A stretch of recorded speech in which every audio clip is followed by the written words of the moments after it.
Hey everybody, it's your old pal Steve Moore here, owner of RUNMOORE. Today we're going to be talking about this fabulous new New Balance Rebel 4.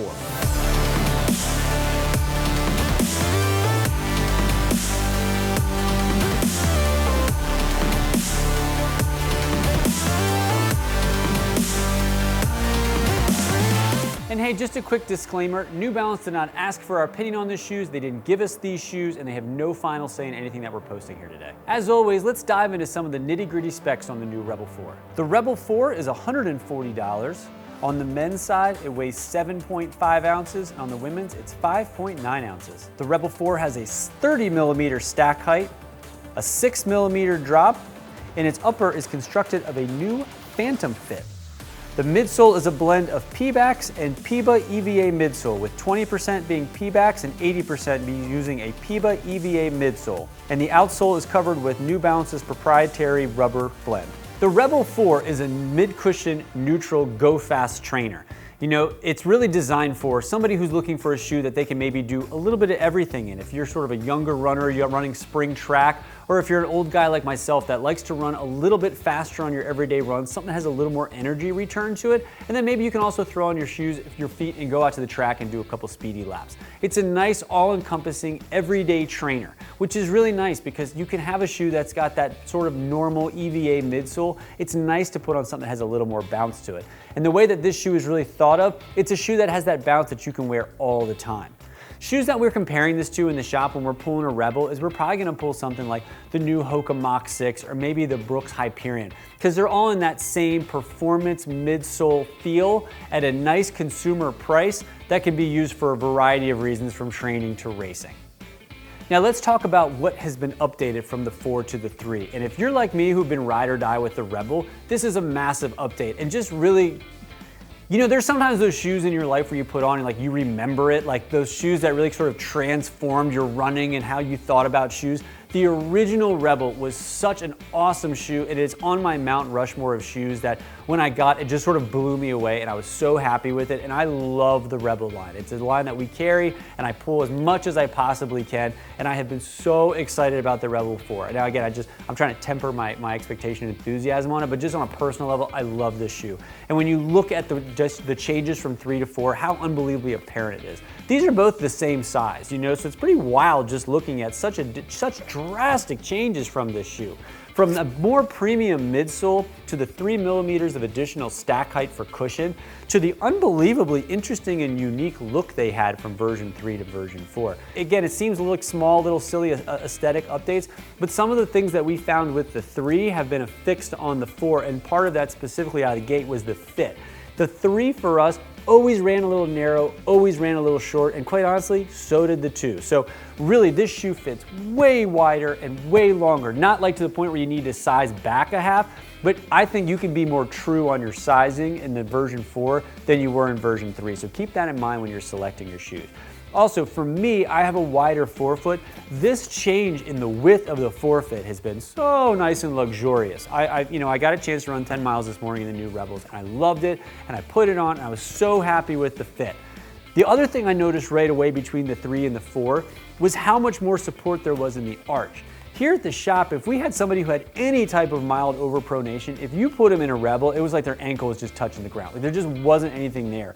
And because it ran sort of short and narrow, we found it hard for someone to even really put a good orthotic in it. If somebody came with like a custom orthotic, it just felt so crowded in here. And so if you really could only sell this to somebody who was neutral or somebody who had some supination to it. Now with this shoe, really, it's not a stability shoe, but the additional support and width allows for more arch support. You can feel it as soon as you step in that you're more protected on the medial side.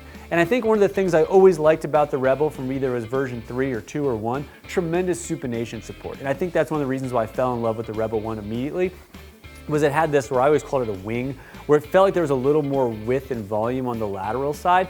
Ironically, from version 1 to 2 to 3, I felt like that got a little shaved in each version, and they sort of brought it back on version 4, and I say, hello, yippee, because I really do need that support, and I felt it immediately, and I was so happy with the way that fit on my foot. So, nice update on the upper, the fit felt way better. the more supination, the more medial support, the higher cushion stack height. This shoe now to me, where I used to pull a Rebel and say that this is a shoe that could really only go up to maybe like a half marathon, like I have no problem running a full marathon in the amount of cushion this shoe has. I have no problem doing some long stuff on the road in this and being happy and supportive and cushioned and not feeling like I'm doing a disservice to my body by putting on such a lightweight shoe. Really, tremendous, nice, bouncy update. Super happy about. I do have a couple small little concerns that I feel like I need to address here. While I love the new upper and I love the fact that it's wider, you really have to sort of crank the laces down to get it nice and secure here. It almost feels a little, I don't want to say too wide because that's not the word I want to use, but you just have to play around with the fit a little bit. Not in a bad way, but just give yourself a little bit of time to decide how tight you want it. Because the first time I did lace these up, I went a little too tight here to get it as tight as I wanted, and then it was too tight and I had to unlace it and all that good stuff. So play around with it a little bit, but besides that, I don't have a whole lot of things I'm concerned about. The additional rubber on the outsole is going to make this shoe more durable, because that was always a concern we've had on all iterations of the Rebel, was they went down too fast. Again, some of the things that people were pulling with us at 50, 70, 100 miles, there was too much exposed foam, the rubber pieces were falling off, the shoe could be super slippery on rainy days. So a lot of those things I think are going to be addressed here, including the durability and the traction. So I think just those little changes are going to go a long way for people that have been looking for the Rebel. And I guess I should also sort of talk about why it looks this way. There's a reason why it has all these goofy shapes to it, and you're going to see it down the road from New Balance all this year when you're looking at the Super Comp or the Super Comp Elite. They were really trying to find ways to shave weight off of it. And going back to the version 3, these shoes are the exact same size, but we've obviously added a lot more volume across the way. The weight is almost identical. I mean, it's really amazing if you think about how much more you're getting bang for your buck and how much more shoe you have without compromising the weight of the shoe, which is why they have so many sort of cutouts to it. As we've been speaking with somebody from New Balance, they were talking about really trying every minute way to find ways to shave weight so they can make the best fitting, performance, everything you want out of a shoe without being clunky underfoot. And I really think they did a great job achieving those things on the Rebel 4. So I hope that helps you make some informed decisions on your next shoe purchasing. If you found this video exciting, enlightening, entertaining, and all that good stuff, do me a solid and like and subscribe to our channel. It will certainly help us in the long run find some new people out there. And if you want to purchase the new Rebel, go on to our website. We have a link down below. Enter promo code RUNMOORE and you'll save 10% on your order, and we'll ship it out for free. Thank you so much, and if you find yourself in the greater Westminster, Maryland area, stop on by and say hello, and we'll see you around town. Thank you so much.